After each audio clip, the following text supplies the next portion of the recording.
Her breath was a stolen thing, a gasp caught somewhere between a protest and a plea. The city lights of Manhattan bled through the floor to ceiling windows, a glittering, indifferent audience to their transgression. His skin was warm against hers, the expensive scent of his cologne mixing with the salt and sweat of their efforts, creating a perfume of pure, unadulterated sin. "Marcus, we can't." The words were a ghost on her lips, a final, futile attempt by the woman she was supposed to be.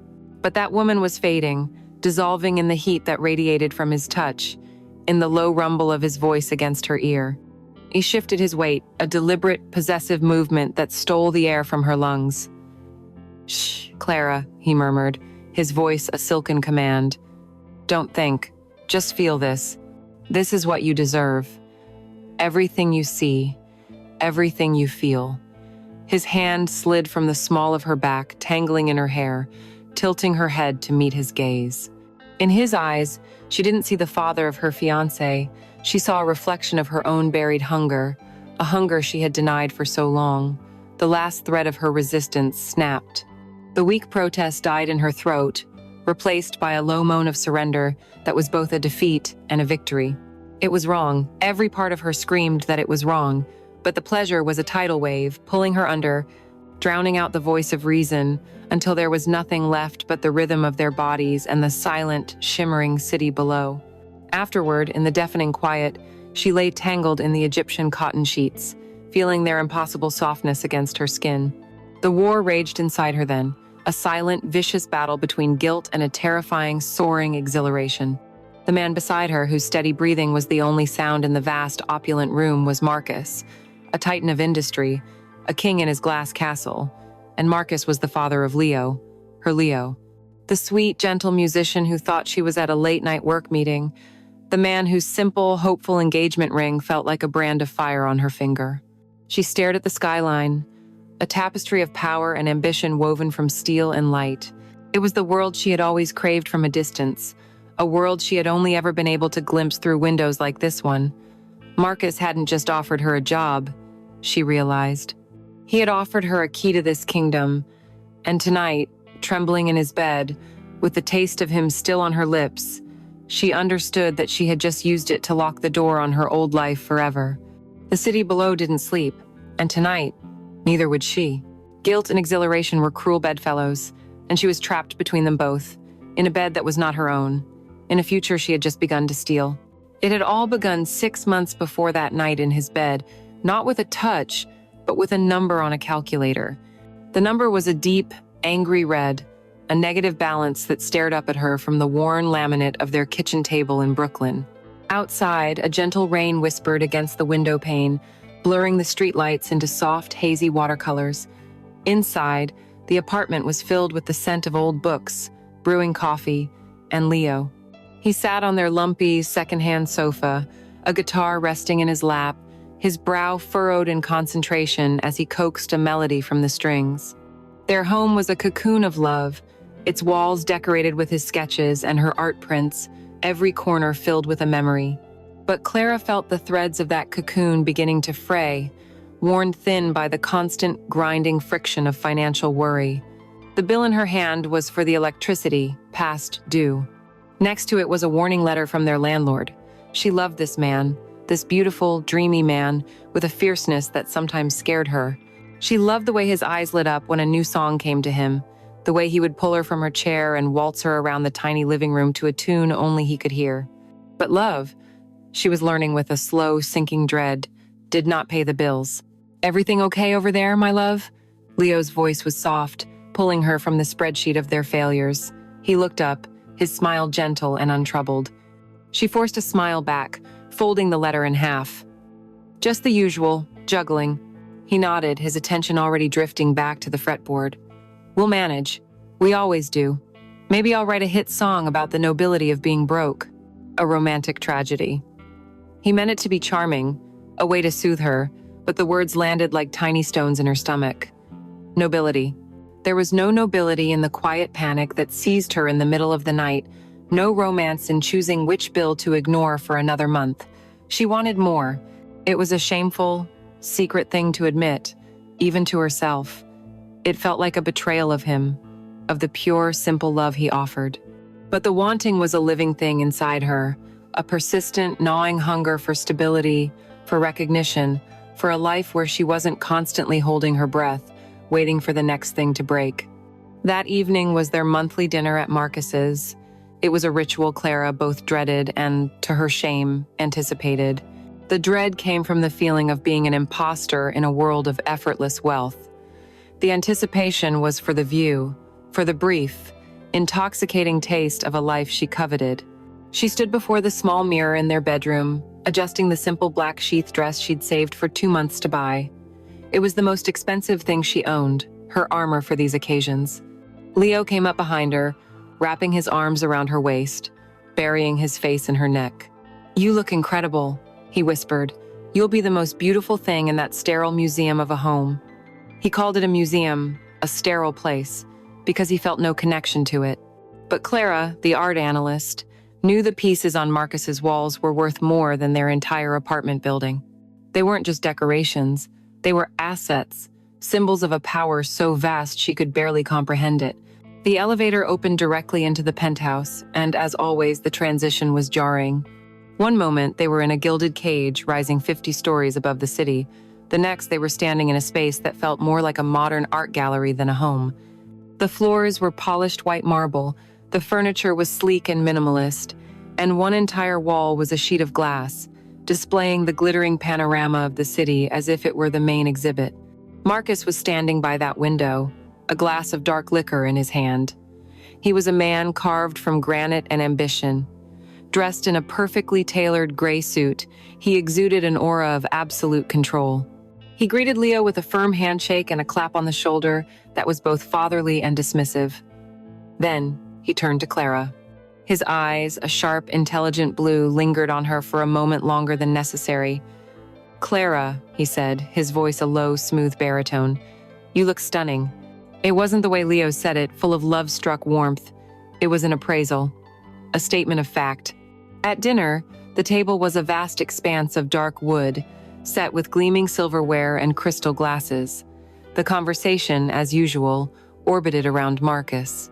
He spoke of acquisitions, of political shifts, of global markets. Leo would chime in with an anecdote about a band he'd seen or a political opinion gleaned from a podcast, and Marcus would nod politely, his attention already moving on. Clara, however, found herself being drawn into the main current of the conversation. Marcus would turn to her unexpectedly, cutting through his own monologue to ask a pointed question. "Clara, your gallery deals with emerging artists. What's your take on the volatility of the contemporary art market post-pandemic?" Leo looked at her, a proud, encouraging smile on his face, happy for her to be included. But Clara knew it wasn't an inclusion, it was a test. She answered carefully, her voice steady, citing recent auction results and market trends. She watched as a flicker of genuine interest, of respect, appeared in Marcus's eyes. He kept doing it all night. He would discuss a new real estate development downtown and then ask for her aesthetic opinion on the architectural renderings. He bypassed his own son, the artist, to ask her, the analyst. With each question she answered, she felt a subtle shift in the room's gravity. She was no longer just her son's pretty fiancé. She was a mind to be engaged, a peer, almost. Marcus observed her with an unnerving intensity. He noticed the way her eyes lit up when she spoke about a painter she admired, the confident way she held her silverware, the sharp intellect behind her polite demeanor. He also noticed the single scuff on the heel of her shoe and the slightly worn strap of her handbag, tiny details that told a story of a woman striving for a world she could not yet afford. The turning point came over dessert. Marcus had been asking Leo about his music. "So, this album you're working on," he said, swirling the brandy in his snifter. "What's the business plan, distribution, marketing?" Leo shifted uncomfortably. "It's more about the art right now, Dad. Capturing the right sound. The business stuff comes later." Marcus took a slow sip, his eyes never leaving his son's face. The silence was heavy with unspoken disappointment. Then, he turned his gaze to Clara. "Passion is a wonderful engine, Leo," he said, though his words were clearly meant for her. "But it runs on fuel, and fuel costs money. Wouldn't you agree, Clara?" It was a direct hit, a validation of every secret, anxious thought she had ever had. She felt a flush of heat rise to her cheeks, a complex mixture of shame for betraying Leo's worldview, and a thrilling sense of being truly seen, truly understood. She could only nod. "Yes," she said, her voice barely a whisper. "I would agree." Across the table, their eyes met. Leo was oblivious, lost in his thoughts about his music. But in that one look, a silent contract was passed between Clara and Marcus. He saw her ambition, her frustration, her hunger, and she, for the first time, saw him not as her fiancé's intimidating father, but as an opportunity, a door. As they left that night, he shook her hand, his grip firm and warm, holding it just a fraction of a second too long. "You have a remarkable mind, Clara," he said, his voice low. "Don't let it go to waste." Walking back to the subway, holding Leo's hand, Clara couldn't shake the feeling that she had just walked out of her cage, only to find herself standing at the entrance of a much larger, more beautiful, and infinitely more dangerous one. The memory of that dinner clung to her for days, a faint, expensive perfume she couldn't quite wash away. Life in the Brooklyn apartment seemed to have lost some of its color, the charming quirks of their existence now looking more like simple, unadorned hardship. The leaky faucet, the noisy radiator, Leo's scattered sheet music, it all felt less like the cozy evidence of a life being lived and more like a cage of their own making. She went through the motions at the small gallery where she worked, appraising pieces from local artists, her mind a million miles away, replaying the conversations from that night, dissecting every word Marcus had said. The respect in his eyes had felt like a powerful drug, and she was experiencing the dull, listless ache of withdrawal. Then, on a Tuesday afternoon, the phone on her desk rang, a shrill plastic sound that cut through the quiet of the gallery.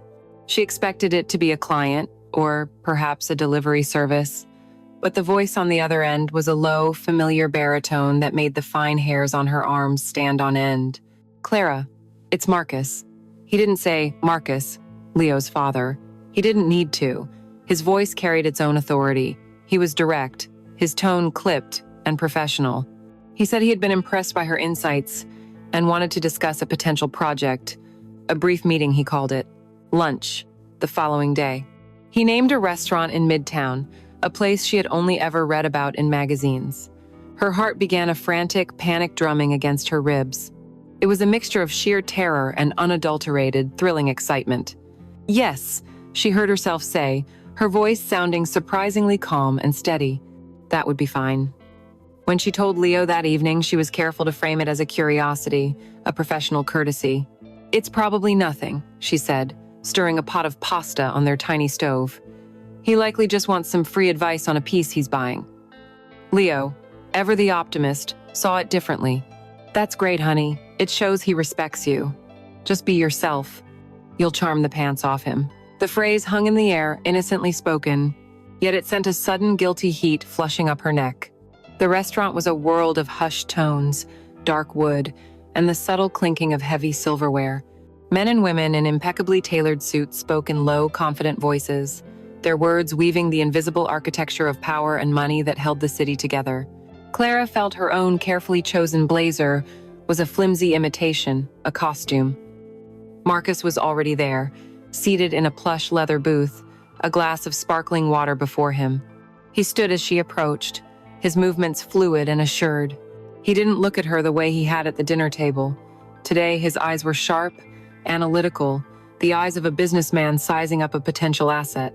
After the briefest of pleasantries, he slid a sleek, leather-bound portfolio across the table. "I'm not one to waste time, Clara," he began, his voice barely rising above the restaurant's murmur, yet it commanded her complete attention.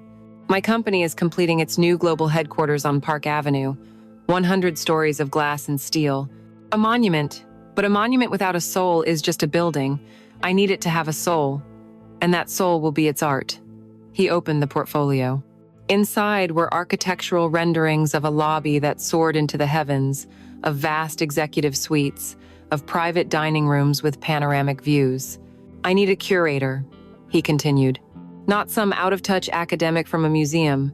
I need someone with a finger on the pulse, someone with a modern eye, someone hungry. I need you." He laid out the scope of the project, and the numbers he mentioned made her head spin. The budget for acquisitions and commissions was more than the entire net worth of the gallery she worked for. He spoke of commissioning works from artists she had only ever dreamed of meeting, of traveling to international art fairs, of having a budget and a platform that would make her one of the most influential new voices in the corporate art world overnight. He saw the stunned look on her face and smiled, a slight, knowing tilt of his lips. "Of course," he said, leaning forward slightly, his voice dropping to a more conspiratorial tone. "I could have my pick of any curator in the city, but this project is important to me. It's a legacy, and legacy to me means family. You are going to be my daughter-in-law. Leo is my son.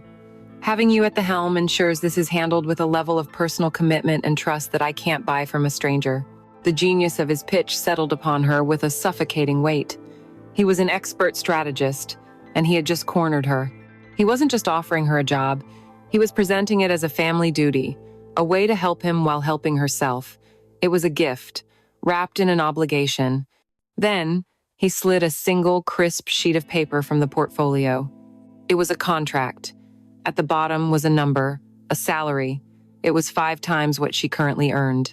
It was enough to move out of their cramped apartment, enough to pay off her student loans, enough for Leo to rent a real music studio, enough to silence the gnawing anxiety that was her constant companion. It was the answer to every prayer she had been too ashamed to speak aloud. She walked out of the restaurant in a daze, the city streets a blur of yellow cabs and anonymous faces. The contract was in her handbag, a heavy, dangerous rectangle that felt like it was humming with a life of its own. Her mind was a battlefield. One side, the voice of reason and ambition, was screaming at her to take it. It was the opportunity of a lifetime, a career-defining, life-altering chance that would never come again. It would solve everything. She could give Leo the freedom to create his art without the crushing weight of reality. Wasn't that a gift of love? But the other side, a quieter, more fearful voice, whispered a warning. Why? Why her? Was her insight really that valuable? Or was this something else? She remembered the way his eyes had held hers at the dinner table, the way he had appraised her as she walked into the restaurant. This wasn't just about art. This was a purchase. He was buying her talent, her time, her loyalty, and she feared, in a cold, dark place deep inside her, that he was also buying a piece of her that belonged to Leo. She was being drawn into his orbit, and his gravitational pull was so much stronger than his son's. When she got home, the apartment felt impossibly small, almost claustrophobic. Leo was there, humming as he made them coffee. The sight of him, so good and pure and blissfully unaware, caused a sharp, painful pang of guilt in her chest. She laid the contract on the kitchen table, the silence between them broken only by the drip of the coffee machine. She explained the offer, carefully using the same logic Marcus had, emphasizing the family and trust angles. She watched his face as he read it, watched his eyes widen at the scope of the project, and then at the salary. A slow, incredulous smile spread across his face, a dawn of pure, unselfish happiness. "Clara," he breathed, looking up at her, his eyes shining. "Clara, this is everything. This is it. You deserve this more than anyone I know." He wasn't threatened. He wasn't suspicious. He saw no hidden agenda. He saw only his father finally recognizing the brilliance of the woman he loved. He surged forward, lifting her off the ground in a hug, spinning her around their tiny kitchen. "We're saved," he laughed, a sound of pure relief. "You did it. Now, you can finally leave that dead-end gallery, and I can finish the album. We can get a new place. My dad finally did something right." He kissed her deeply, a kiss full of pride and shared joy. And Clara kissed him back, forcing a smile onto her lips, wrapping her arms around his neck while the contract lay on the table behind him. She was celebrating with him, but she wasn't celebrating their victory. She was celebrating her own. And as he held her, she looked over his shoulder, out their small window, towards the distant hazy spires of Manhattan. She had made her choice. She would sign the contract. She would take the job. She would accept the future his father offered because it was a future her fiancé could never give her. And in that moment, she felt the first chilling click of the gilded cage locking behind her. Handing in her notice at the small Brooklyn gallery felt like shedding a skin. There was a moment of panic, a lurching fear of leaving the familiar, but it was quickly overwhelmed by a dizzying sense of liberation. Her new office was on the 75th floor of Marcus's existing corporate headquarters, a temporary space until the new building was complete. It wasn't an office, really. It was a glass-walled sanctuary overlooking the sprawling geometry of Central Park. From this height, the city was silent, a majestic, moving map of power and possibility. The work was a baptism by fire. She was no longer just an analyst. She was a strategist, a negotiator, a visionary. She spent her days in meetings with world-renowned architects who listened intently to her opinions, her evenings on the phone with gallery owners in London and Berlin. Within the first month, she flew to Chicago for the day, in business class, just to view a single sculpture in a private studio. She was good at it. More than good, she was a natural. The hunger that had gnawed at her in her small Brooklyn life was now a fuel, and she burned brightly. Impressing Marcus's stone-faced executives and charming recalcitrant artists with an ease that surprised even herself. She was becoming the woman she had only ever dared to imagine in her most secret dreams. But a new role required a new costume, a fact Marcus was quick to address. It happened one afternoon as they were preparing for a meeting with the acquisitions board of the Museum of Modern Art. She was wearing her black sheath dress, her armor, but in this new context, it felt inadequate. Marcus looked at her, his gaze clinical, not unkind. "Clara," he said, his tone casual, "you have an impeccable eye for art, but your presentation of yourself needs to match the weight of your decisions. You are representing my company now. You are representing me." He didn't wait for a response. "My assistant will arrange a consultation for you. Chanel, Armani, a few others. Get what you need. Consider it a uniform, a necessary business expense." The experience was surreal. A quiet, beige-carpeted private room in a Fifth Avenue boutique. A smiling woman who brought her champagne while she was presented with an array of garments made from fabrics she had only ever touched in passing. She tried on a dark gray cashmere dress that fit as if it were made for her. It was simple, severe, and devastatingly elegant. Looking at her reflection in the three-way mirror, she saw a stranger. This woman was sleek, formidable, untouchable. There was no trace of the girl who worried about the electricity bill. The clothes were more than just fabric. They were a statement of intent, a new skin for her new life. And as she wore them, she felt herself changing from the inside out, the weave of her character restitching itself to match the expensive thread. Their days fell into a rhythm. They would work relentlessly, often the last two to leave the hushed, empty floors of the skyscraper. They'd stand over blueprints spread across a vast mahogany table, their heads bent close together, the scent of his cologne, a constant, subtle presence. He was a ruthless mentor, challenging every choice she made, forcing her to defend her vision, sharpening her instincts until they were razor-edged. But outside of the work, a different kind of intimacy began to grow. Over long lunches at exclusive, hidden-away restaurants, he would ask her about her life, her past. He didn't just listen, he interrogated, drawing out the ambitions she had kept hidden even from Leo. He found the core of her dissatisfaction and validated it. "Never apologize for your ambition, Clara," he told her one afternoon, the city bustling below them. "It's a sign of life. Contentment is a slow death." His touches began as fleeting, professional accidents, a hand on the small of her back to guide her through a crowded gallery opening. His fingers brushing hers as they reached for the same artist portfolio. But slowly, they evolved. He'd notice a stray strand of hair had fallen across her cheek and would reach out, his touch impossibly gentle, to tuck it behind her ear. He would hold her gaze for a second too long after making a point. Each small gesture was a carefully placed stone building a bridge across the professional distance between them, a bridge he was inviting her to cross. As her world expanded, her life with Leo seemed to shrink. She would arrive home late, the lingering adrenaline of her day making their small apartment feel like a shoebox. He would have dinner waiting, his face lighting up when she walked through the door, eager to hear about her day. But she found it increasingly difficult to translate her experiences into a language he could understand. How could she explain the thrill of a successful seven-figure negotiation to a man whose greatest victory that day was perfecting the bridge of a new song? She'd try, but the names and figures sounded hollow and boastful in their cozy living room. He would listen, his head cocked, a loving but distant look in his eyes.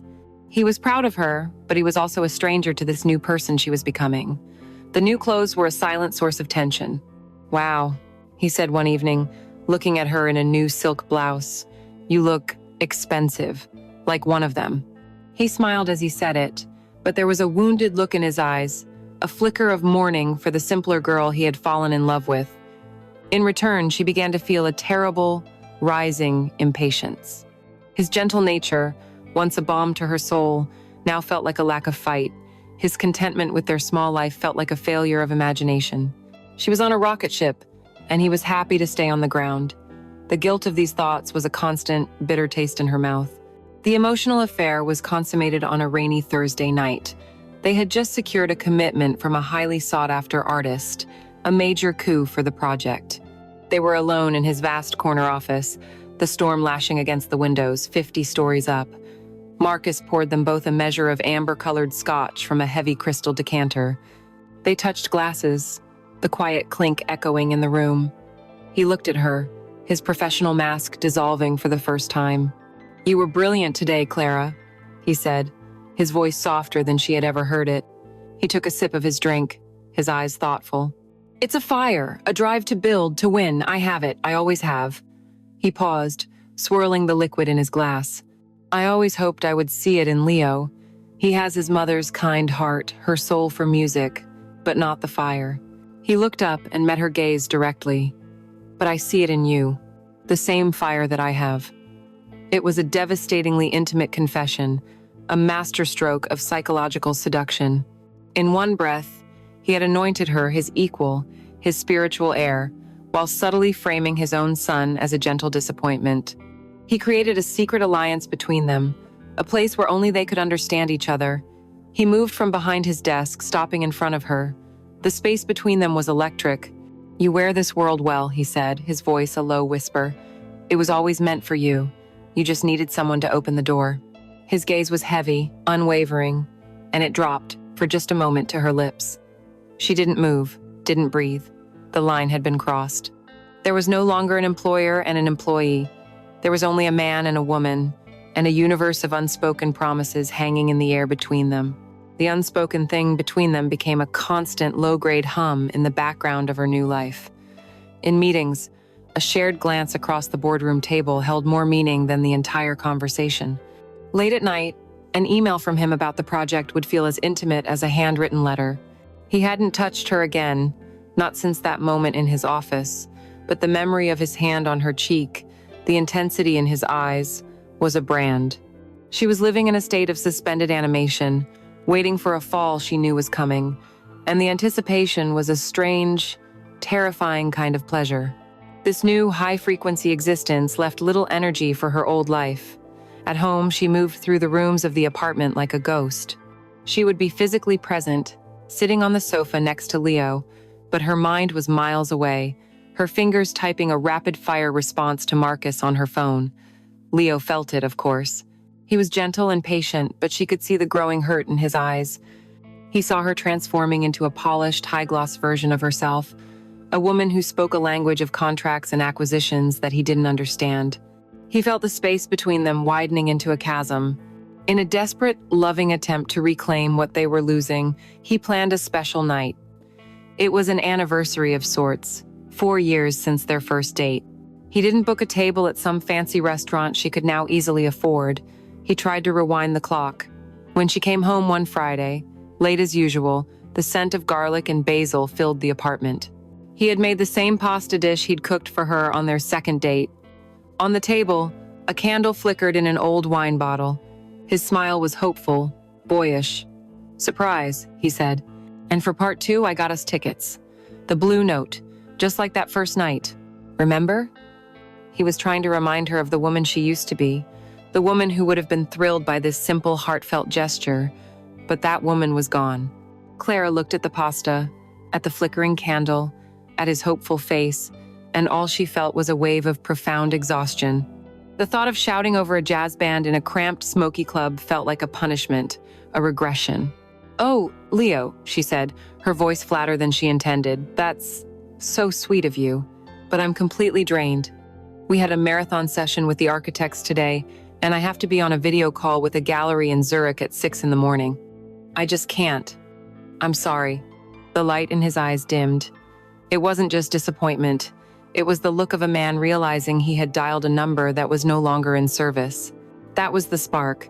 The patient, loving dam he had built against his own anxieties finally broke. Of course, he said, his voice quiet and tight. The Zurich call. It's always something, isn't it? Another call, another meeting, another dinner. He finally looked at her, truly looked at her, and the raw hurt spilled out. You're not here anymore, Clara. Your body is here, but your mind, your soul, that's in that glass tower with him. The word him was a stone dropped into a still pond, the ripples spreading outwards, touching every part of their life. He wasn't accusing her of infidelity, not yet. It was something deeper, more wounding. You've changed, he said, his voice cracking slightly. It's not just the clothes or the car service, it's you. The way you talk about people as assets, the impatience in your voice, you're starting to sound exactly like my father. It was the cruelest thing he could have possibly said, because it was her deepest fear. Her reaction was instantaneous, a defensive wall of anger. Oh, and that's a crime? To be successful? To be ambitious? Is that what this is really about, Leo? You can't handle that I'm finally building a real life for us, that I'm the one making things happen while you're still in this apartment, strumming your guitar and waiting for magic beans to fall from the sky? The words were venomous, designed to wound, and they found their mark. His face went pale. Magic beans? My music is my life. And this apartment, this bubble, as I'm sure you and he call it, was our life. It was built on love, on supporting each other's dreams, not on a balance sheet. He took a step closer, his voice dropping to a painful whisper. I have spent every day of my life trying not to be like him. And you are running into his arms, becoming his perfect little soldier. He saw the hunger in you and he's feeding it, Clara. But what is he taking in return? She recoiled as if he had slapped her. He gave me a chance. He believes in me. Something you can't understand because you have no ambition beyond this 2-room apartment. The fight was ugly now. All the unspoken resentments of the past few months erupting in a torrent of cruelties. Finally, he looked at her, his eyes filled with a sad, final clarity. I was ambitious for us, Clara, for our happiness. That was always enough for me. I'm just sorry it was never enough for you. And with that, he turned and walked into the bedroom, closing the door softly behind him. The silence he left behind was a roaring void. Clara stood in the living room, trembling, tears of rage and shame blurring her vision. The smell of the pasta, once a symbol of their love, was now nauseating. She had to get out. She grabbed her purse and her keys and fled, the slam of the apartment door echoing her own shattered composure. She walked blindly through the rainy Brooklyn streets, the cold drops mixing with her hot tears. The fight replayed in her mind, his words a torment. You sound just like my father. She felt a desperate primal need for a safe harbor, for a place where her ambition wasn't a flaw, where her hunger was understood. She didn't think about it, didn't plan it. Her instincts took over. She hailed a cab and gave the driver the address to the one place in the world that felt like her own, the one place she felt powerful, the office. She justified it to herself, a flimsy excuse to cover the raw need beneath. She had to prepare for the Zurich call. She had to check the lighting schematics for the lobby model. Once inside the silent, empty building, she made her way to the project floor. In the center of the vast, darkened room stood the intricate architectural model of the new tower, its tiny lights glowing like a captured constellation. It was her creation, her kingdom. She pulled out her phone, her fingers shaking as she typed a message to Marcus. Working late at the office. The fiber optics in the lobby model are acting up again. Need to fix it before the Zurich presentation. It was a lie, an invitation, a flare sent up into the night.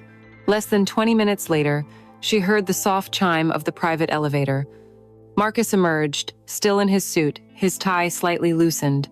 He walked towards her, his expression unreadable.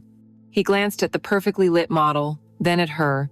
He could see the tear tracks on her face, the raw pain in her eyes. He didn't ask about the model. He just said, his voice gentle, "Rough night?" That was all it took. The dam broke for a second time that night, but this time it was a flood of desperate, lonely sobs. The whole story came tumbling out the fight, Leo's accusations, her own confused anger and guilt. He listened without interruption, his gaze never leaving her face.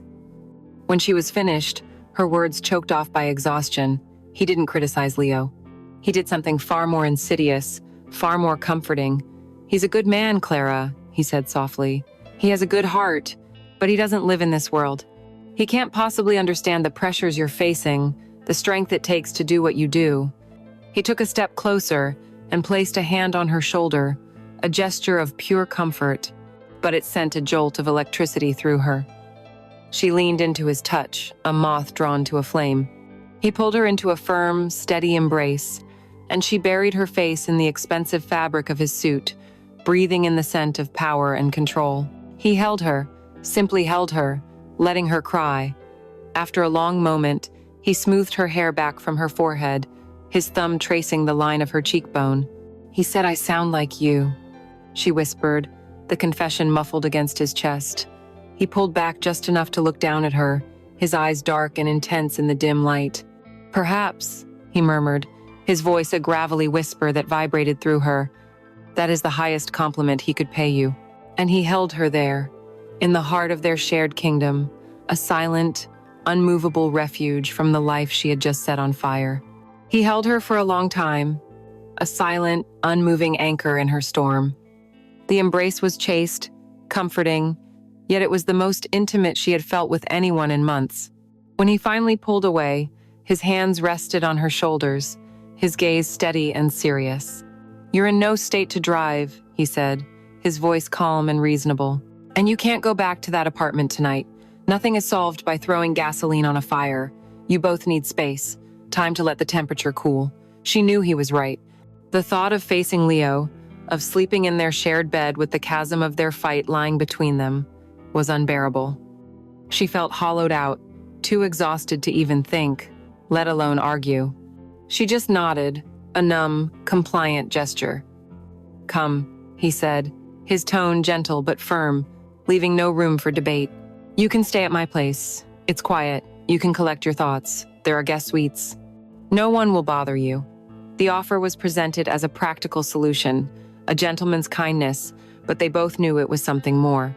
It was a severing, a deliberate act of removing her from Leo's world and transplanting her, for one night, completely into his. She followed him to the elevator without a word, a willing captive being led from her own ruins to a gilded waiting sanctuary. The penthouse was just as she remembered, a vast expanse of silent, intimidating luxury. But tonight, it didn't feel intimidating. It felt like a fortress. The rain streaked down the massive walls of glass, blurring the city into an abstract painting of shimmering, bleeding light. The storm outside was a dramatic, romantic backdrop cocooning them, isolating them from the entire world. There was no one else here. No staff, no noise, just the sound of the rain and their own soft footsteps on the marble floors. He didn't hover over her. Instead, he gave her space, moving with a quiet, deliberate grace. He put on some music, a low, ambient soundscape with no discernible melody, just a texture that seemed to lower her heart rate. Then, he went to the climate-controlled wine cellar and returned with a dusty bottle. "A 1998 Cheval Blanc," he said, as if it were nothing. "A good year. For nights that require contemplation." He opened it with practiced ease, the soft pop of the cork, the only sharp sound in the room. He poured 2 glasses of the deep ruby liquid and handed one to her. Her fingers were cold against the delicate crystal of the glass. He led her to a large, cream-colored sofa that faced the window, the glittering, rain-slicked city spread at their feet. He didn't talk about the fight, didn't mention Leo's name. It was as if that part of her life, the messy, emotional, real part, had been checked at the door. He began to talk about the project, asking her questions, drawing her out. He made her speak about her vision for the central sculpture in the lobby, challenging her, praising her, making her feel like the brilliant, capable creator she was at work, not the destructive, hysterical woman she had been in her own home an hour earlier. He was slowly, skillfully rebuilding her, reshaping her ego from the pieces Leo had shattered. And as she spoke, animated by the wine and his focused attention, she felt the pain and anger begin to recede, replaced by the warm, intoxicating glow of his validation. After a while, he let the conversation about work fade, but his focus on her remained, becoming more personal, more intense. "It's remarkable to watch you," he said, his voice a low murmur. "When you're passionate about an idea, a light turns on behind your eyes. It's as if you become incandescent." She stopped, her wine glass halfway to her lips, caught off guard by the sudden shift. He continued, his gaze unwavering. "You have these contradictions. You command a room full of architects, but you bite your lower lip when you're thinking. You wear clothes that cost a fortune, but you still have a fighter's instinct in your eyes." He was seeing her, dissecting her, articulating parts of herself she didn't even know existed. He made her feel like a rare and complex work of art, and he was the only connoisseur in the world qualified to appreciate her. She shivered, though she wasn't cold. He noticed immediately.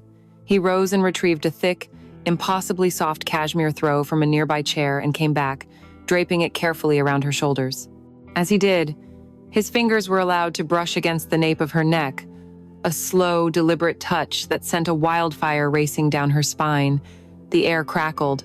The pretense of a professional, platonic relationship evaporated in that single, lingering touch. He didn't move away. Instead, he settled on the large ottoman in front of her, so he was positioned slightly below her, his knees almost touching hers. The posture was one of worship, yet it gave him complete control. He simply looked at her, his blue eyes searching her face in the dim light. The silence stretched, thick with everything that hadn't been said for months. "Leo sees the girl he fell in love with," he said finally, his voice barely a whisper. "The bright, charming girl from Brooklyn. He's a good man, and he loves that girl." He paused, letting the words hang in the air. "But he's blind, Clara. He cannot see the queen who is sitting here in front of me now. The powerful, brilliant woman you are becoming." The words wrapped around her, a seductive embrace. This was the validation she had been starving for. He reached out then, his movements slow and deliberate, giving her an eternity to pull away. He cupped her cheek in his warm palm, his thumb stroking the damp skin just below her eye. She was paralyzed, not by fear, but by a deep, resonant wanting. "I have watched you," he breathed, his voice gravelly with an emotion she had never heard from him before. "I have watched you unfurl. I know I shouldn't feel this, but I do." His other hand came up, gently tangling in the hair at the back of her neck. His confession was an absolution, framing their desire not as a choice, but as an irresistible elemental force. Her mind, a tiny distant voice of reason, was screaming a chorus of no, no, no. But her body, which had felt so numb and exhausted just an hour before, was now thrumming with a vibrant, aching yes. He leaned in, closing the final inches between them. His lips met hers, and the world fell away. It wasn't a kiss of brutal passion or demand. It was a kiss of deep, profound recognition. It was slow and soft, and tasted of vintage wine and the salty trace of her own tears. It was a kiss that said, "I see you. I know you. You are mine." And in that moment, as she surrendered to it, as her own lips parted to deepen the kiss, letting a soft sigh escape her throat, she knew that she was. That first kiss was a slow burn, a gathering storm. But the second, which she initiated, was the storm breaking. She surged upward, her hands tangling in his thick, silver-streaked hair, pulling him down to her, erasing the scant inches between them. It was a kiss of pure, desperate hunger, a confession of everything she hadn't dared to admit to herself for months. All the longing, all the frustration, all the secret, shameful wanting poured into it. He met her hunger with his own, his arms encircling her, lifting her from the sofa as if she weighed nothing, molding her body against his. The world narrowed to this single point of contact, the taste of him, the solid, unyielding strength of his frame, the low groan that rumbled in his chest. He was the one to break away, his breathing ragged, his forehead resting against hers. "Clara," he whispered, and her name was a jagged edge, a question and a final warning. Her answer was to silence him with another kiss, deeper this time, a full-body surrender that left no room for doubt. This was her choice, the culmination of 1,000 small betrayals, 1,000 secret desires. He took her hand, his grip firm and possessive, and led her from the living room. She followed without hesitation, a sleepwalker moving towards a dream she couldn't escape. They walked down a long, silent hallway, the muted sounds of the storm and the ambient music, a distant soundtrack to her transgression. The city lights slid past the tall, slim windows, casting shifting patterns of light and shadow on the polished floors, illuminating their path to the master suite. The bedroom was a study in controlled, masculine luxury. It was vast, dominated by a low, sprawling bed and another monolithic wall of glass that offered an even more breathtaking view of the city's electric heart. The rain lashed against the window, creating a sense of being in a ship tossed on a wild, dark sea, safe within a cabin of impossible calm and warmth. He didn't rush. He turned her to face him, his hands finding the lapels of her blazer. He slid it from her shoulders, letting it fall to the floor in a silent heap. Then came the silk shell she wore underneath, his knuckles grazing the sensitive skin of her ribs as he lifted it over her head. Each layer of clothing removed felt like a year of her old life being stripped away, leaving her more exposed, more vulnerable, more herself than she had felt in a long, long time. He paused when she stood before him in nothing but the black lace lingerie she had put on that morning. It had been chosen for a board meeting, a secret source of confidence under her severe suit. Now, under his heated, appreciative gaze, it felt like what it truly was, an offering. "My God," he breathed, his voice thick with a reverence that made her tremble. He didn't touch her with his hands, not yet. He touched her with his eyes, his gaze tracing the delicate straps on her shoulders, the swell of her breasts above the scalloped lace, the sharp line of her hip where the dark silk met her pale skin. He was appreciating her, cataloging her, possessing her with his sight alone. When his hands finally came to rest on her waist, his thumbs stroking the bare skin just above her hips, she let out a breath she hadn't realized she was holding. He drew her closer, his lips finding the sensitive curve of her neck and shoulder, his touch both tender and proprietary. He led her the last few steps to the bed, the cool, high thread count sheets, a shocking, exquisite sensation against her heated skin. She lay back, the city lights a dizzying, glittering tapestry behind his silhouette as he stood over her. In that moment, the last, flickering embers of her conscience tried to ignite. A whisper, the ghost of a protest, formed on her lips. "Marcus, we can't. This is wrong." But the words were weightless, meaningless, undone by the look in his eyes and the desperate, aching need coiling deep inside her. He came down over her, his weight a comforting, solid presence, and his mouth captured hers again, swallowing her protests, swallowing her guilt. "Shh, Clara," he murmured against her skin. "There is nothing wrong about this. This is inevitable. This is what you want." His words were a command and a permission slip, all in one. He was giving her what she craved, a release from the burden of choice, an absolution for her own desire. The act itself was an overwhelming sensory flood. The feeling of his skin against hers, the impossibly smooth sheets, the scent of his cologne, and the clean, masculine scent of the man himself, the percussive sound of the rain against the glass, the breathtaking view of a world of power laid out before her. It all blended together into a singular, intense experience. He moved with a slow, confident rhythm, a stark contrast to the fumbling, boyish enthusiasm she was used to. He was a man who knew what he wanted and knew how to take it, and she found herself arching to meet him, a silent, desperate plea for more. "Look at me, Clara," he commanded, his voice a low growl, and her eyes fluttered open to meet his intense gaze. She was pinned by his stare, by his body, a willing sacrifice on an altar of ambition and desire. The sounds she made were alien to her, low moans and sharp, involuntary gasps that were torn from the deepest parts of her.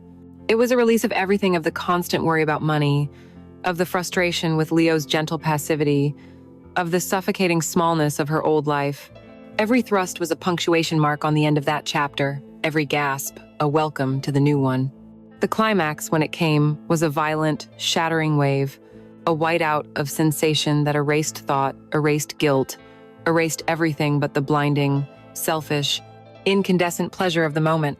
In the ringing silence afterward, she lay wrapped in his arms, her body humming, her mind strangely, terrifyingly quiet. The storm outside had softened to a steady, rhythmic drumming. She watched the rain trace paths down the glass, each droplet a tiny, transient jewel. This was it. The point of no return. The thing she had been running both from and towards for months. She turned her head slightly to look at him. In the dim light from the city, his face looked carved from stone, the lines of age and power etched around his eyes and mouth. He was not the man she loved. He was the man she had chosen. He opened his eyes, as if sensing her gaze, and turned to face her. He reached out and tucked a damp strand of hair behind her ear, his touch now gentle, almost tender. He looked at her for a long moment, a flicker of something unreadable in his eyes. "No regrets, Clara," he said. It wasn't a question. It was a soft, final command. She looked away from him, out at the endless, glittering grid of the city. It didn't look indifferent anymore. It looked like a promise. It looked like hers. And in that moment, tangled in the sheets of her fiancé's father's bed, she felt no regret. She felt only a profound, terrifying, and exhilarating sense of having finally truly arrived. The surrender was absolute. Waking up was a slow, disorienting drift from the depths of a dreamless, exhausted sleep. For a moment, she didn't know where she was. The light was wrong. A cool gray morning light filtered through a vast expanse of glass instead of the warm, familiar stripes that pushed through the blinds of their Brooklyn bedroom. The sheets against her skin weren't the worn, soft cotton she knew. They were impossibly smooth and cool, smelling faintly of expensive detergent and the masculine, peppery scent of Marcus. Then, memory returned, not as a gentle wave, but as a violent, crashing blow. The fight, the office, the kiss, the surrender. She sat bolt upright in the enormous bed, her heart hammering a frantic, guilty rhythm against her ribs. She was alone. Across the room, the city was waking up, a million tiny lives beginning their day, oblivious to the fact that hers had been irrevocably fractured during the night. The sheer scale of her betrayal was paralyzing. She had slept with her fiancé's father. It was a sentence so vile, so monstrous, that her mind struggled to accept it as reality. A crisp, folded set of clothes was laid out on a chair, a simple silk blouse and tailored trousers, things she recognized from her new wardrobe. Next to it was a fresh towel.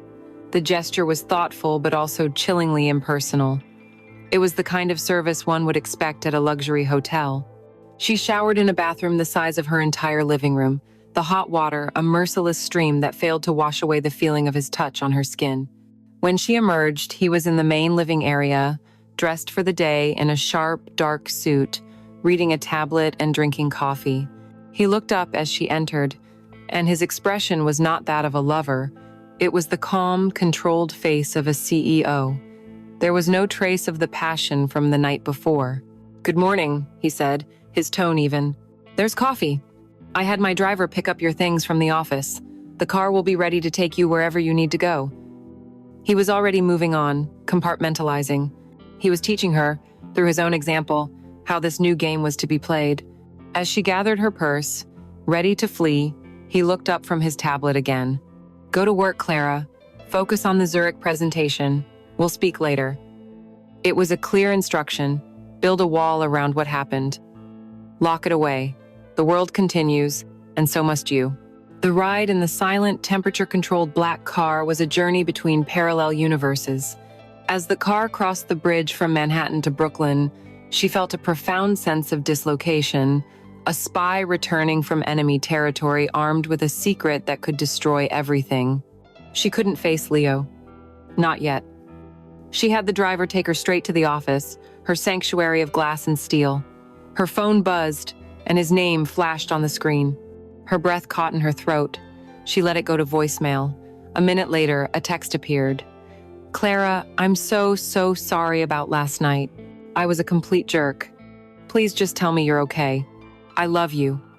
The simple, heartfelt words were a physical blow, winding her, making the guilt a nauseating, acidic presence in her stomach. She knew she had to reply. She had to construct the first brick in the wall of lies that would now constitute her life. Her fingers hovered over the screen, her mind racing. She typed, deleted, and typed again, carefully crafting the fiction. I'm okay. I'm so sorry too. I was so upset I just walked for hours. Ended up crashing on the couch in my office. Didn't want to wake you. She stared at the words, her first masterpiece of deceit. It was plausible. It was perfect. She hit send, and a piece of her soul seemed to travel with the message. His reply was immediate. Oh, baby, I'm so sorry you were alone. I just want you home. I love you so much. The totality of his trust, the purity of his love, was an exquisite form of torture. She leaned her head against the cool glass of her office window 75 stories up and wept. Thus began the double life, a dizzying, exhausting tightrope walk between two opposing worlds. Her life with Marcus was conducted in the hushed, rarefied air of wealth and power. Their affair was not a thing of whispered sweet nothings and romantic dinners. It was a series of scheduled, discreet encounters, usually at the penthouse, always under the cover of a late-night work session. Their communication was sparse, conducted over an encrypted messaging app, his texts as direct and commanding as a stock trade. Penthouse, 9 p.m. The sex was a continuation of that first night, intense, consuming, a powerful gravitational force. But the true currency of their affair was ambition. He continued to be her mentor, relentlessly pushing her, sharpening her. Their pillow talk was about hostile takeovers and emerging artists, their intimacy forged in a shared language of power that no one else in her life, especially not Leo, could ever hope to understand. Her life with Leo became a masterful, draining performance. She would leave the silent, air-conditioned luxury of Marcus's world and descend back into the warm, chaotic, love-filled reality of her apartment, feeling like an astronaut re-entering the atmosphere. The guilt was a constant companion, and it manifested as a strange, desperate form of generosity. She started buying him things, expensive things. The vintage Martin guitar he'd coveted for years appeared in their living room for his birthday. A new, state-of-the-art laptop and software for his music production arrived one afternoon, unannounced. It's from my signing bonus, she'd lie, the words tasting like ash in her mouth. The project is going well, and Marcus is generous. Leo was grateful, but also deeply unsettled. Clara, this is too much, he said one night, looking at the gleaming guitar. We don't need this stuff. I just need you. He wanted her time, her presence, but those were the very things she was now secretly giving to his father. She would try to compensate with grand, affectionate gestures, holding him a little tighter at night, kissing him with a desperate fervor that she hoped he would mistake for passion, not penance. The lies began to come more easily. The constant vigilance, the mental gymnastics required to keep her stories straight, became second nature. She became an expert in the art of the half-truth, the vague answer, the deflected question. One evening, on her way to the penthouse, dressed for an evening with Marcus in a new dress and wearing lingerie that felt like a secret brand against her skin, Leo called, "Hey honey, where are you? You sound far away." She looked out the window of the town car as it sped up Park Avenue, the lights of the city, a glamorous blur. "Just leaving the office," she said, her voice a perfect imitation of a weary professional. "Traffic is a nightmare. I'll be home in a bit." The lie was flawless, delivered without a stutter. A jolt of adrenaline, cold and sharp, shot through her.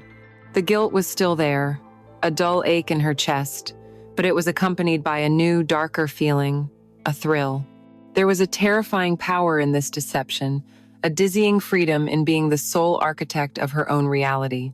She was living two lives, and the strain was immense, but a secret, shameful part of her was beginning to revel in the sheer audacity of it all. The honest, simple world she had once shared with Leo was starting to feel like a black and white photograph from a distant past, while the dangerous, high-stakes world of her new life was in vibrant, terrifying color. The double life settled into a strange, bifurcated rhythm. There were the Brooklyn days, filled with the comforting, now almost stifling, domesticity of life with Leo, and the Manhattan days, sharp-edged, high-stakes, and crackling with the unspoken electricity between her and Marcus. What had begun as a single, cataclysmic transgression had become a silent, structural part of her new existence. But the space between their encounters grew into its own kind of torture. It was a low, persistent hum of wanting, a physical craving that lived just beneath her skin. She found herself distracted at odd moments. The memory of his touch, the scent of his cologne, the low timbre of his voice rising unbidden in her mind. The guilt had not vanished, but it had been shouldered aside by a more powerful, more primal force, hunger. One evening, Leo, in a renewed effort to bridge the distance between them, was massaging her shoulders as she sat on the sofa, her laptop open with project budgets. His touch was loving, gentle, and all she could think was how it lacked the firm, possessive pressure of his father's hands. The thought was so monstrous, so deeply treacherous, that it took her breath away, yet there it was, undeniable. She was beginning to crave the poison. The craving was sharpest at the office, the arena where their shared power was a constant, potent aphrodisiac. A shared look during a tense negotiation, his fingers brushing hers as they both reached for a pen, the accidental contact of his knee against hers under a conference table, each was a spark on a short, volatile fuse. The breaking point came after a grueling 12-hour day. A critical land use variance for the new tower had been unexpectedly challenged by a city official, threatening to delay the entire project by months. For hours, she and Marcus had worked the phones, called in favors, and masterfully renegotiated from a position of weakness, their minds working in perfect, ruthless synchronicity. At 10 p.m., a call came through confirming their success. The immediate wave of relief and triumph was intoxicating, a shared victory that left them both buzzing with adrenaline. The rest of the staff, sensing the shift, quietly packed up and left them alone in the vast, silent expanse of the 75th floor. They stood in his corner office, the battlefield where they had just won their war, looking out at the river of light that was Park Avenue at night. The city was their prize, their kingdom. He turned from the window, his suit jacket off, his tie loosened. The usual mask of controlled authority was gone, replaced by a raw, predatory intensity that mirrored her own. The air between them was thick, heavy with the day's adrenaline and weeks of pent-up lust. He didn't need to say a thing. His eyes said it all. "Stay," he commanded, his voice a low, gravelly sound that vibrated deep in her chest. It was not a request. It was a statement of fact, a claiming of the moment. And she, without a single shred of the hesitation or token resistance that had marked their first encounter, simply nodded. The addiction was in full control now, and the addict does not refuse the drug. He crossed the space between them in 2 long strides. The first kiss was not a seduction, it was a collision. It was hard, almost violent, a desperate, bruising expression of their mutual need. It was the kiss of co-conspirators, of equals, in a thrilling, dangerous game. Her hands clawed at his shirt, her body pressing against his, trying to erase any space between them. This was not the slow, ritualistic unveiling of their first night. This was a frenzy, a desperate, greedy rush. He backed her against the wall, his mouth never leaving hers, one hand tangled in her hair while the other fumbled with the buttons of her blouse. A button popped and skittered across the marble floor, the sound unnaturally loud in the silent office. She didn't care. She was tearing at his tie, pulling it free, her fingers working at the buttons of his shirt. It was a frantic, clumsy undressing, driven by an urgency that bordered on madness. He pushed her away from the wall, leading her not to a comfortable sofa, but to the center of the room, to the massive, polished mahogany desk that was the very altar of his power. He swept a stack of papers and a leather-bound blotter to the floor with one arm, the sound a crash of glorious chaos in the hallowed quiet. Then he lifted her, seating her on the edge of the cold, hard wood. The shock of the cool surface against her bare skin made her gasp. Through the window behind him, the spire of the Chrysler building glittered, a silent, phallic witness. He knelt before her, his hands sliding up her thighs, pushing the fabric of her skirt up, his gaze hot and unwavering. "I've thought of nothing else all day," he growled, his voice thick. She leaned forward, her voice a ragged whisper in his ear. "Prove it." The act was raw, primal, and stripped of all pretense. It was a fierce, almost combative coupling, a world away from the sensual, possessive union in his bed. This was about friction and heat, about the illicit thrill of taking each other right there, in the heart of his empire, surrounded by the trappings of his immense power. The cold, unyielding surface of the desk, the rough texture of his suit trousers against her inner thighs, the view of the indifferent city, it was a tableau of pure, unadulterated transgression. The sounds were of ragged breaths, the whisper of skin against wood, his low commands and her breathless, demanding replies. The guilt was gone, incinerated in the blaze of pure physical sensation. She was not a victim, not a pawn. She was a willing participant, matching his ferocity with her own, her body moving with a wild abandon that was both terrifying and liberating. This was the high she had been chasing. The danger, the degradation, the sheer, audacious power of it. It was an addiction not just to him, but to this version of herself, the reckless, insatiable woman who took what she wanted, consequences be damned. Afterward, they slumped against each other, their bodies slick with sweat, their breathing a ragged duet in the silence. The adrenaline ebbed away, leaving a hollow, ringing quiet in its place. The spell was broken. Reality, cold and harsh, rushed back in. They separated and without a word began to piece themselves back together. He straightened his clothes, his movements efficient, his expression once again controlled, betraying nothing. She slid off the desk, her legs shaky, and found her clothes. He watched her, a flicker of something possession, dark satisfaction in his eyes. "You should go," he said, his voice back to its normal, business-like tone. "We have the board meeting at 8. The speed of his compartmentalization was breathtaking. One moment they were animals, the next they were executives discussing a schedule. She rode the elevator down alone, the mirrored steel walls reflecting a stranger. Her lipstick was smeared, her hair was a tangled mess, and she could see the faint red marks his stubble had left on her neck. A button was missing from her blouse. She was physically marked by their encounter, branded by her addiction. In the back of the cab, speeding away from the scene of the crime, she frantically repaired the damage, pulling out her compact, fixing her face, repinning her hair. She was putting the mask back on, hiding the evidence. But she knew it was no longer just a secret she was keeping, it was a hunger she was feeding. And the hunger was growing stronger, more reckless, and she had no idea how much more it would demand of her before it was finally satisfied. The reckless high of their encounter in his office could not last. In its place, a more dangerous phase of their affair began to settle in, the phase of routine. The lies became smoother, the secret trips to the penthouse more frequent, the compartmentalization of her life more rigid. The thrill was still there, but it was now accompanied by a low, persistent hum of anxiety. She was becoming complacent, and in complacency, mistakes are made. The first sign that Marcus's intentions were shifting from a passionate dalliance to something more proprietary came in a small, heavy, velvet-wrapped box. He presented it to her one evening, not with the tenderness of a lover, but with the quiet satisfaction of a monarch bestowing a favor. Inside, nestled on a bed of black satin, was a diamond tennis bracelet. It was exquisite, a river of cold, clear fire that glittered under the soft lights of the penthouse. "A woman of your stature requires a timepiece that reflects it," he'd said, misidentifying it in a way that revealed he saw it not as a romantic gift, but as a necessary accessory for the asset he was cultivating. He fastened it around her wrist himself, the cool weight of the diamonds, a sudden, shocking burden. It was beautiful, but it was also a brand, a collar. It was a secret she could never explain, a piece of him she could never wear in the other half of her life. The bracelet became a source of constant, low-grade panic. She kept it hidden in a side pocket of her work briefcase, a glittering, incriminating secret she carried with her everywhere.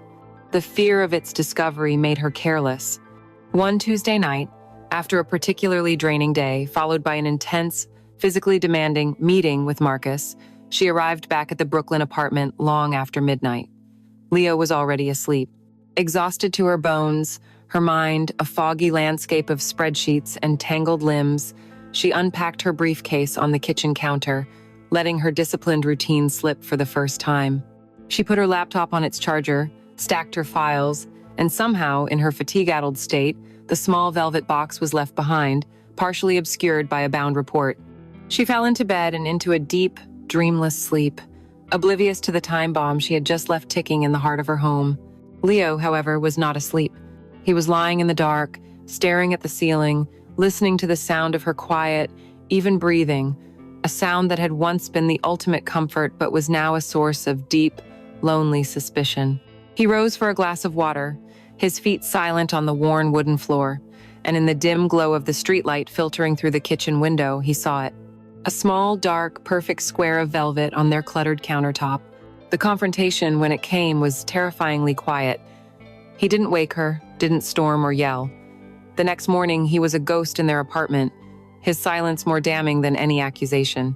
She was putting on her earrings, her back to him, when he finally spoke. "Clara."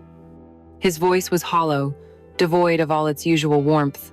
She turned, and he was standing in the bedroom doorway, holding the open box in his palm. The diamonds seemed to suck all the light from the room, glittering with a cold, malevolent beauty. "What is this?" he asked, his voice barely a whisper. A tidal wave of ice-cold panic surged through her.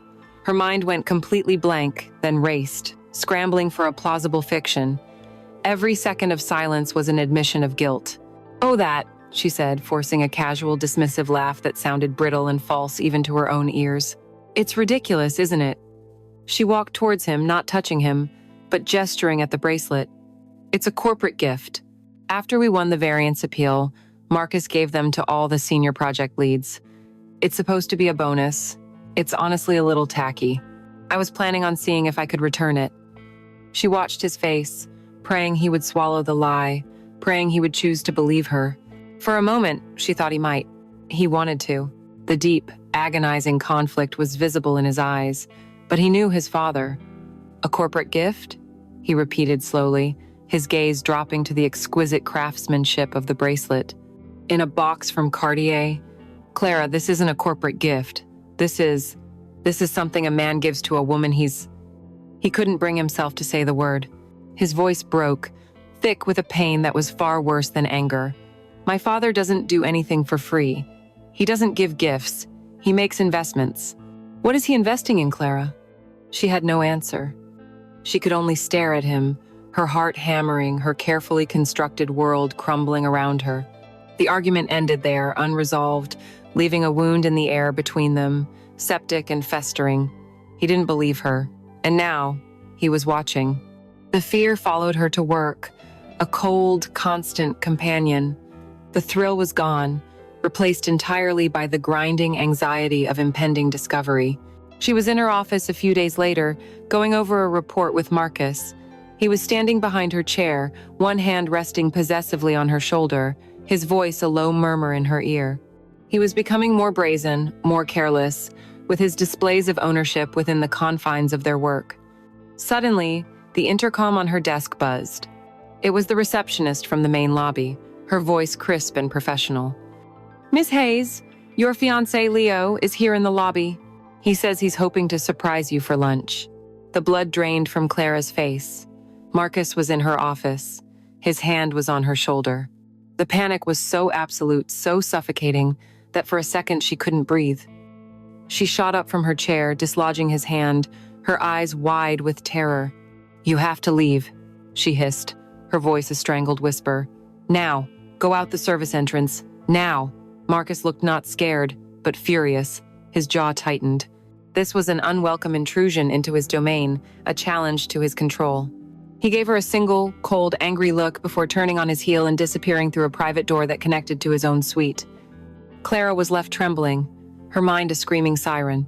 She took a deep breath, smoothed her blouse, frantically checked her reflection for any sign of disarray, and walked out to the lobby, a brilliant, false smile plastered on her face. The lunch was the most excruciating hour of her life. Leo was polite, but his eyes were constantly scanning everything, taking in the opulent lobby, the hushed, expensive atmosphere, the way other employees deferred to her. He was an anthropologist studying a strange alien tribe, and she was his primary subject. She felt like an insect pinned to a board, every word she said, every gesture she made, being cataloged and analyzed. She talked too much, her words babbling, filling the silences he strategically left open. He was looking for a crack in her story, a single loose thread that he could pull to unravel her whole deception. She survived it, just barely, walking him back to the elevator with a final, desperate kiss that felt like a lie on her lips. The moment the elevator doors closed, Her facade crumbled. She stumbled back to her office and collapsed into her chair, her body shaking with the aftershock of the close call. The fantasy was gone. This wasn't a thrilling escape anymore. It was a cage, and the walls were closing in. She took the velvet box from her briefcase and opened it. The diamonds glittered up at her, no longer a symbol of power or success, but a cold, hard piece of evidence. The shadow of discovery was no longer a shadow. It was a constant, suffocating presence, and she was living in its dark, cold heart, waiting for the inevitable fall. The close call with Leo was a system shock, a jolt of pure terror that short-circuited the addictive feedback loop of desire and release. The affair was no longer a secret, glittering world of pleasure. It was a live grenade she was holding, and Leo's visit had shown her just how close her thumb was to slipping from the pin. Fear, a far more potent and primal force than lust, took control. She began to pull away from Marcus, constructing a fortress of professionalism around herself. She canceled one of their late-night meetings, citing a budget deadline that didn't exist. She started leaving the office at the same time as the other staff, avoiding the dangerous, intimate hours when they were alone. In his presence, she was deferential, efficient, and distant, her answers to his questions clipped and formal. At home, she was a wraith. The apartment, once a sanctuary, now felt like a courtroom where she was perpetually on trial. The silence between her and Leo was a physical presence, heavy and suffocating. He no longer asked where she'd been. He no longer tried to plan romantic evenings. He simply watched her, his eyes a mixture of deep, abiding sorrow and a weary, resigned knowledge. He was waiting for a confession she was too cowardly to give. Marcus, a man who had built an empire on his ability to read people and anticipate market shifts, was not blind to the change. He observed her withdrawal, her carefully constructed walls, her palpable fear, not with sympathy, but with a cold, growing impatience. She was his project, his investment, and she was becoming erratic, her performance compromised by outside emotional factors. He saw her fear not as a valid human response, but as an inefficiency in the system he had built around them. After 3 days of her evasiveness, he decided to force a merger, to eliminate the competition for her attention permanently. His move came not as a question or a plea, but as an edict, delivered via text message on a Thursday evening as she was pretending to eat the dinner Leo had made. The 3 words on her screen were a summons, not an invitation. Penthouse, tonight, 8 p.m. A cold dread, sharp and absolute, settled in her stomach. This wasn't a booty call. This was a reckoning. She looked across the table at Leo, who was pushing pasta around his plate, the silence between them a universe. "I have to go out," she said, her voice sounding hollow and strange in the quiet room. Marcus called. A final review of the quarterly arts budget. Leo didn't look up. He just gave a single, tired nod. "Of course," he said, his voice flat. The budget. There was no anger, no accusation, just the profound, heartbreaking exhaustion of a man who was tired of being lied to and too broken to fight it anymore. The penthouse was as magnificent as ever, but tonight the atmosphere was not seductive. It was glacial. The soft, ambient music was gone. Marcus was standing by the great window, not with a glass of wine, but with a tumbler of dark scotch. He was staring down at the city, his city, as if contemplating a map of his own soul. He didn't turn when she entered. He spoke to her reflection in the glass. "This arrangement is no longer working, Clara." His voice was calm, devoid of passion, the voice he used in a boardroom to announce a hostile takeover. "Your fear is making you sloppy. The incident with Leo was a disgrace. Your divided attention has become a liability to the project, and to me." He finally turned to face her, his eyes cold and analytical.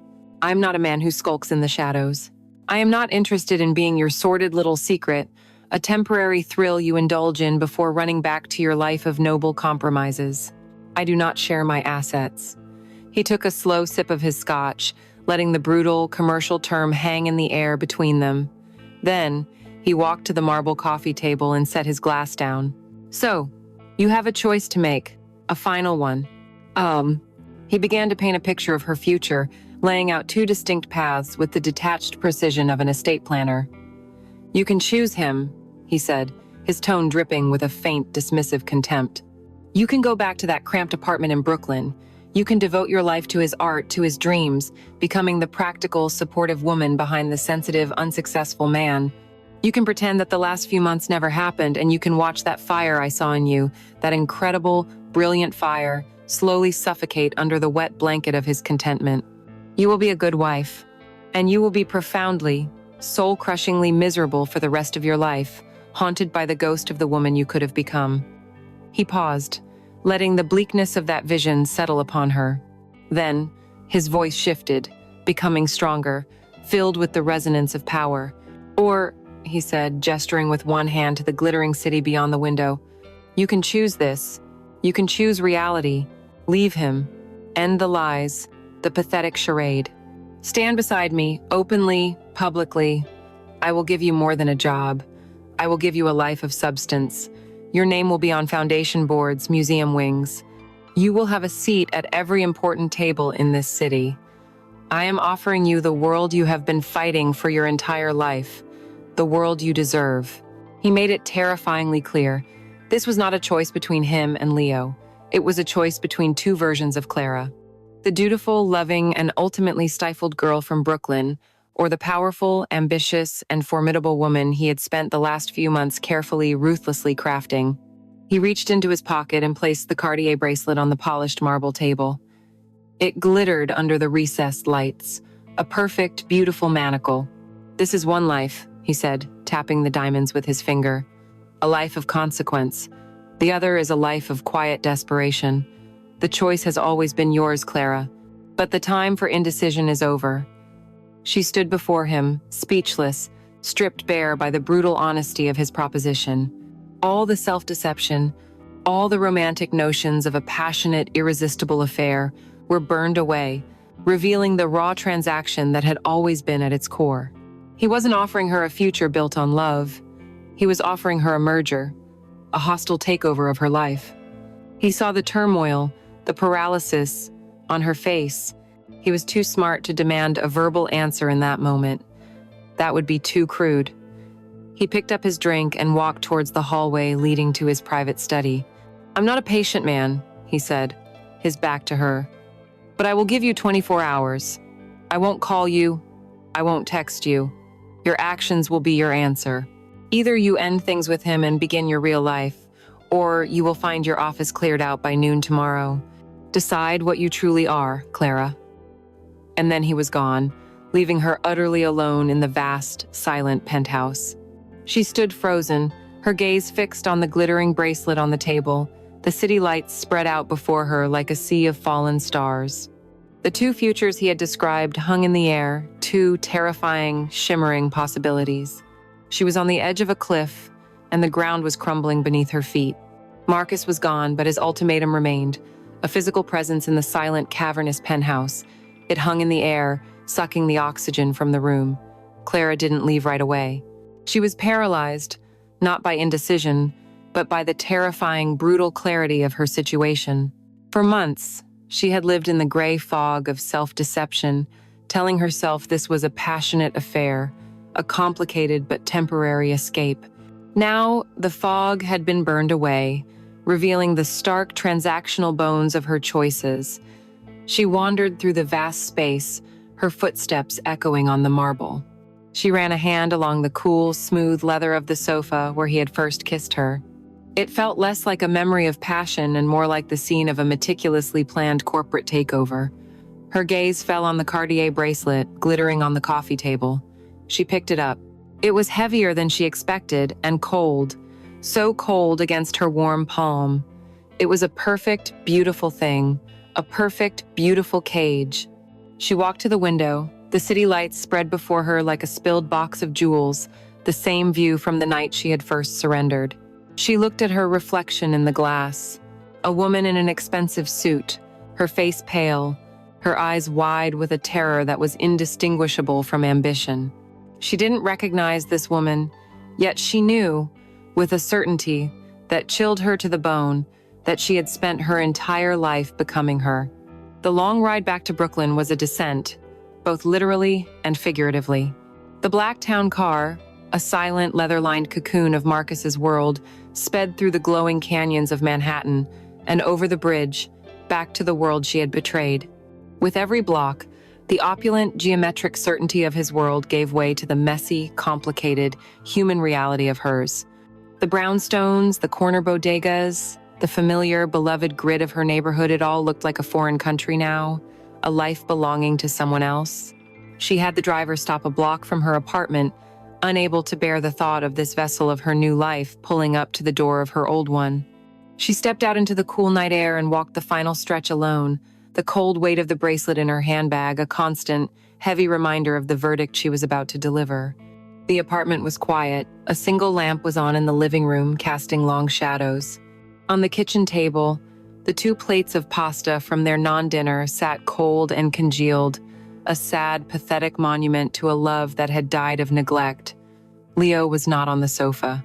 She walked hesitantly towards the bedroom, her heart a cold, tight knot in her chest, preparing herself for a fight, for tears, for accusations. But she found none of that. Leo was sitting on the edge of their bed, his beloved guitar resting silently in his lap. Around him, in neat, orderly piles, were stacks of books, records, and clothes. At his feet were several flattened cardboard boxes. He had been packing. He looked up as she entered, and his face was not angry. It was something far worse. It was calm.